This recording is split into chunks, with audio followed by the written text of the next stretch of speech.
10 toneladang mangga itinapon na lamang sa Lawag City, Ilocos Norte matapos na mabulok dahil hindi maibiyahe.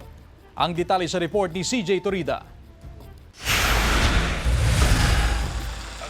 Nanghihinayang ang ilang mango growers sa Lawag City dahil sa pagkasira ng tone-toneladang ani nilang mangga. Limitado lang daw kasi ang naibibiyahe nila sa Maynila dahil sa sobrang taas ng presyo ng gasolina. Nabubulok na ang iba kaya itinatapon na lang. Ayon sa magsasaka, ang dating 20,000 pesos na gastos sa gasolina sa kada truck ngayon pumapalo na sa 50,000 pesos. Dati raw 3 truck kada araw ang nagbibiyahe ng mga produkto pero 1 truck na lang ngayon. Malaking lugi raw kung ipilit ang 3 biyahe kada araw. Ang dami ng harvest, halos mahinog na lahat sa puno. Hindi na namin maibiyahe dahil kinukwenta namin, lugi na kami. Umabot na raw sa 10 toneladang mangga ang nasira. Ibinebenta na lang daw ang iba sa local market pero matumal pa rin ang bentahan kaya nasasayang lang din ang iba. Nangangamba rin ang iba pang mango grower dahil hirap silang maibenta ang kanilang produkto. Ayon sa Provincial Agriculture Office, mamimigay sila ng fuel subsidy sa mga magsasaka at tutulong din sa pagbiyahe sa mga produkto. CJ Torida,